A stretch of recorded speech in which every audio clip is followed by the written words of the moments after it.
dear organizers, dear guests.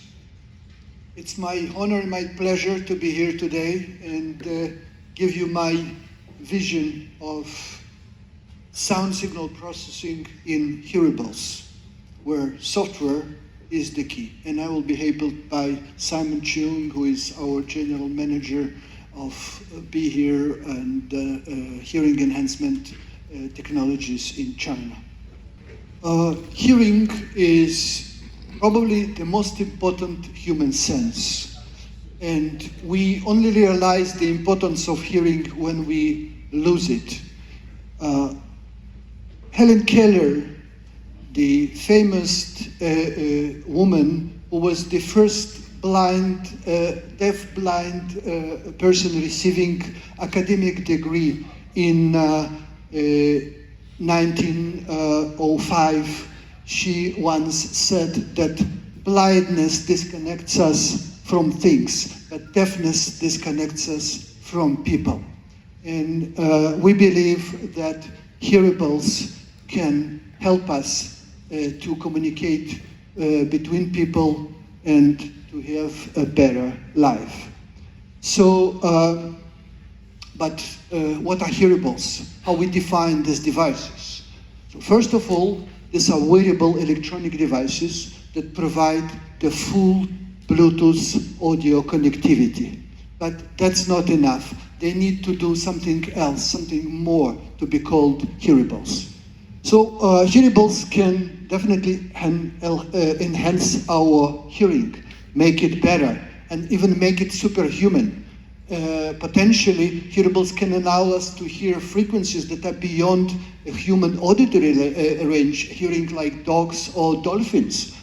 They can provide hearing protection that will save our hearing from too loud ambient noises. They can do real-time language translation, so we don't have a problem communicating with others while traveling.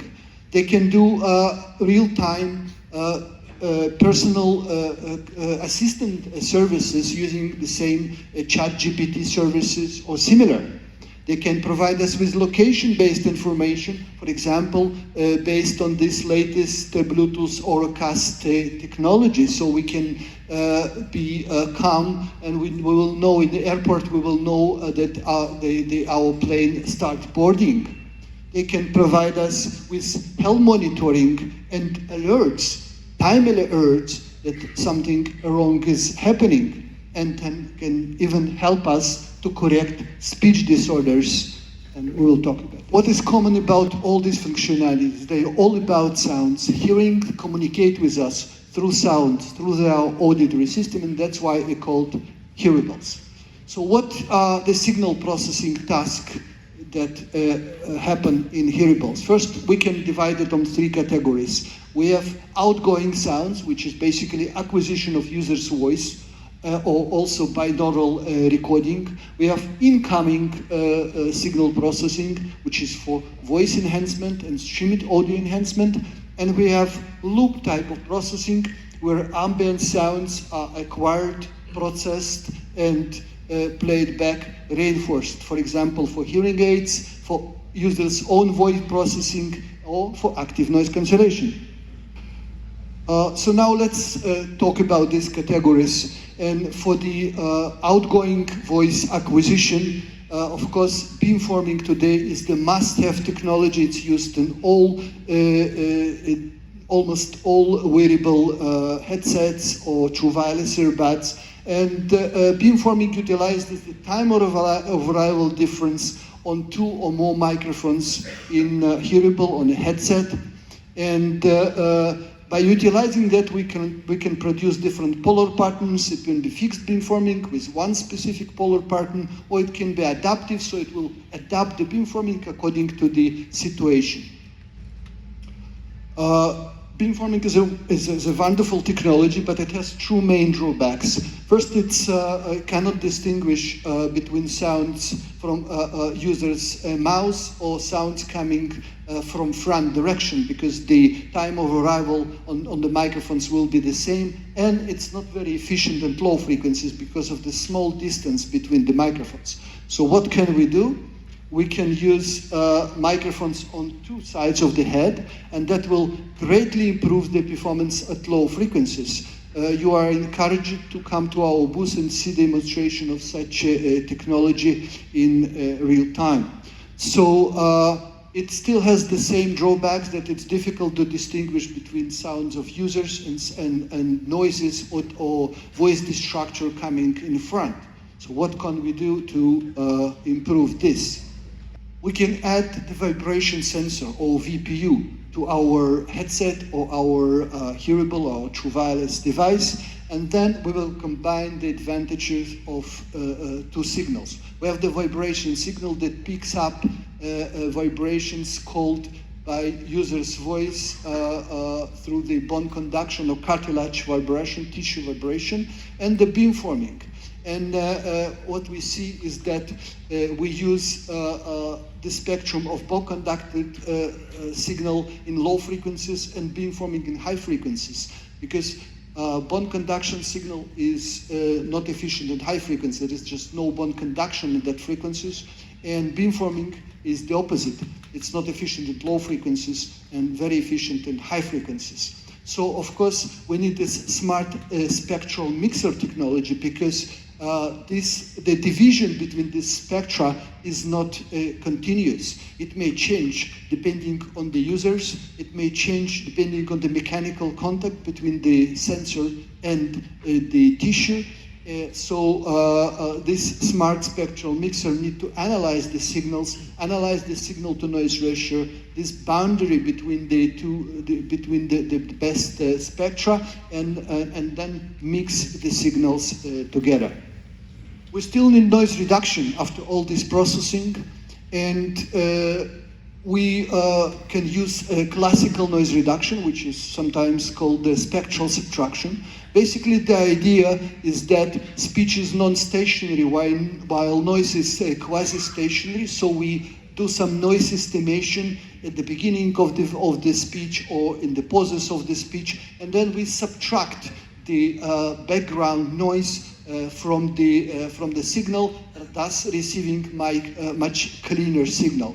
There are advantages of this technology, which requires very low resources, predictable results, and cannot spoil the speech without reason, and high frequency resolution, so you can really clean the signal between the pitch. The drawbacks of this technology is relatively low conduction time, between 0.5 and 5 seconds, depending on the technology. It works on quasi-stationary noises, the continuous noises only, and it may produce musical noise artifacts. Noise reduction with neural networks, it's a hot topic today. There are many companies, many institutions working in this direction, and it provides a lot of hope to improve the performance of noise reduction more than we can do with classical approaches. Advantage of that, it has an almost instantaneous adaptation to noises. It cancels noise stationary noises. You can cancel music noises, called clicks, pops, or these types of noises. And it provides relatively smooth output without artifacts. The disadvantages of this technology, especially for hearable devices, is that sometimes results are unpredictable. You don't know what neural network will think about speech in some, or parts of the speech in some situations. So you can get artifacts, you can get some parts of the speech missing, which is a big drawback if you want to use it, for example, to communicate with speech recognition, with computer speech recognition technology. It still requires much larger resources compared to classic noise reduction, which is the battery power problem. And it has, when you reduce the size of the network, it provides relatively low frequency resolution that really at high noises may create unpleasant, like harsh sounds. The good news about neural networks is that it provides dereverberation capabilities.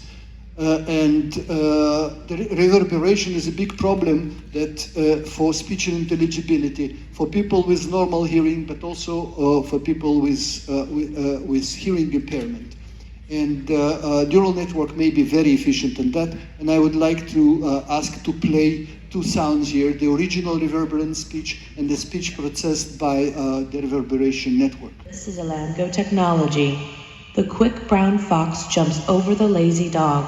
You should hear my voice at all times. This is Alango Technologies. You should hear my voice at all times. The quick brown fox jumps over the lazy dog. This is Alango Technology. The quick brown fox jumps over the lazy dog. You should hear my voice at all times. This is Alango Technologies. You should hear my voice at all times. The quick brown fox jumps over the lazy dog. Now let's talk about sound personalization in Hearables. So we can personalize sound because we are all different. We are in different environments. We don't need to hear the same sound. So we may personalize sound for our hearing. We may personalize sound for our preferences, and we may personalize sound for our environment. So how do we personalize sound for our hearing? We need to measure our hearing, and that means we need to conduct some kind of hearing test. And we don't need to go to hearing professional. We can do it using our smartphone and our hearables. So we are running some hearing test application. We will start hearing tones. We will find our hearing threshold, which means the minimum loudness of a tone that we can still hear. After that, running it through several tones on both ears, we will get our profile or our audiogram. We will upload this profile to our device, and we will start hearing different. And we will start differently. We will start hearing sound optimal to us for all device uses, for hearing and conversation enhancement, audio and voice tuning, and voice communication. All sounds of the device may be personalized. So how do we do personalization? It's the technology that is called, and it's used in the majority of the hearing aids, and it's called multi-channel wide dynamic range compression, which actually means dividing the sound on different frequency channels and doing compression in each channel separately.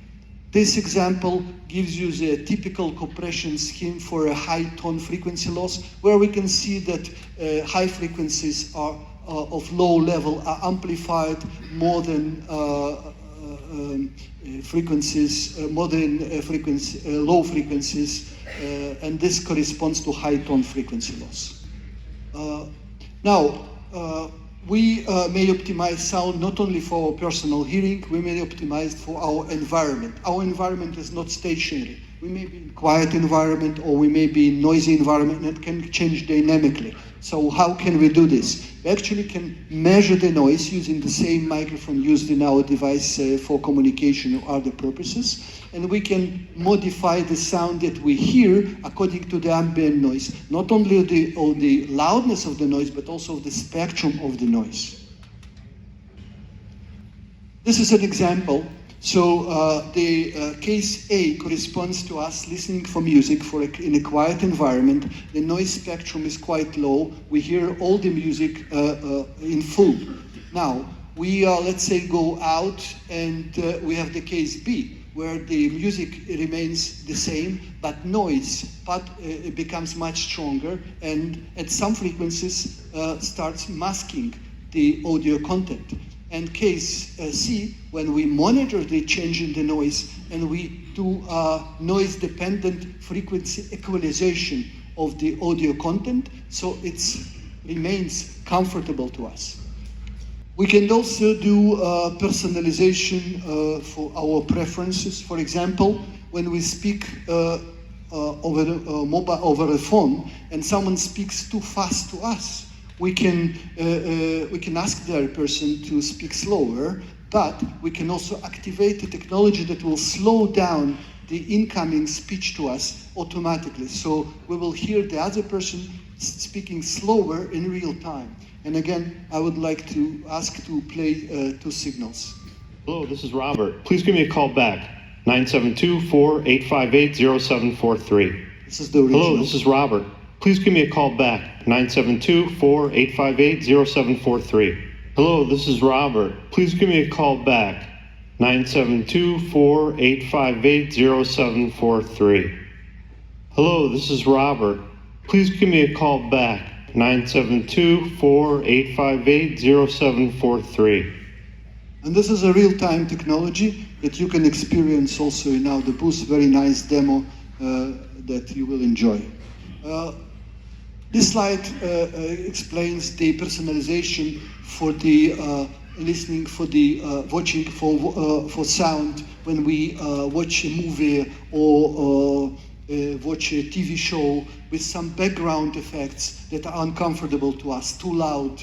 We don't like them, or we are in a mobile environment, we want to concentrate on the dialogue. So we can do it automatically by reducing the background effect. 3D audio and head tracking. This is also a hot topic today, and basically the idea is that when we have some sound image, we have some instruments or some voices coming from specific directions, and when we turn our head, we would like that to preserve the original direction of the sound. So it's like in a normal, natural environment.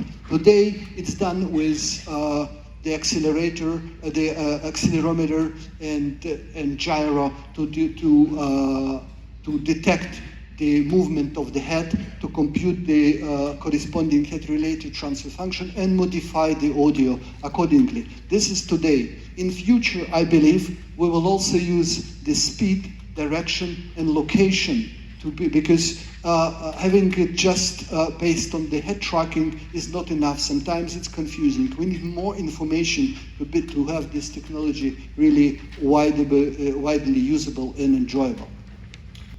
Hearing enhancement is one of the most important health-related functions in hearables.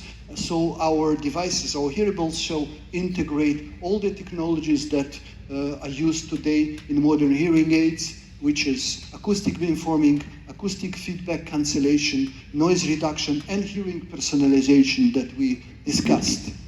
All must be, of course, with the very low latency. Below 10 milliseconds is good, below 6 milliseconds is best, with a big challenge. One of the major complaints of hearing aid users is hearing own voice amplified. And it's a big problem and a big complaint. We can use the same accelerometer, the same bone conduction sensor that we use for communication, for picking up users' voice. We can use it to reduce users' voice, and thus removing the complaint in hearing aid applications. One more complaint for headphones or earbuds with sealed design is the occlusion effect, which is called sometimes barrel effect. So it's like have a barrel put on your head, and it's caused by the voice transmitted by the eustachian tube to the inner ear and trapped because it doesn't have a way to escape the ear. And the traditional solutions for that include active noise cancellation, using an open design, using a large vent in our device, and today we can also use a dynamic vent that we will speak about. Using a dynamic vent means that we have a vent that can change its diameter automatically. This solution was first offered by Phonak, which is a big hearing aid company, part of Sonova Group, for their very high-end hearing aids. Today, there is a company called xMEMS, and they offer it for consumer electronics, and it's called Dynamic Vent. And Dynamic Vent, basically, it's a chip that has an opening that you can control through I2C interface. And you can control it dynamically from DSP on MCU, depending on the usage. For example, when I need to listen for a music with the low frequency sound, strong low frequency sound, I can close the vent. When I am in transparency mode, I can open the vent. So it can be done dynamically and very fast. I hope next time when I'm here, I will be able to bring you a demo. We are cooperating about that because this technology, to be efficient, requires DSP sound processing algorithm to control the van. The last technology I would like to talk about today is called altered auditory feedback, and it's supposed to help people to correct their speech. This is for people with speech disorders such as stuttering. You know that worldwide there are more than 70 million people who stutter, which prevent them from communicating. And altered auditory effect can reduce stuttering in about 80% of people. What is altered auditory effect? And this is when person hears his voice with a slight delay, but also with a pitch shift. It's like another person talking simultaneously to me. And it creates a kind of, chorus effect that stutterers, people who stutter, can sing perfectly in chorus, but they cannot speak alone. So we are creating an impression that there is another person or people speaking to us simultaneously. We can do it in Hearables. You are invited also to come to our booth and experience this technology yourself. Either you stutter or not, doesn't matter. You will enjoy it.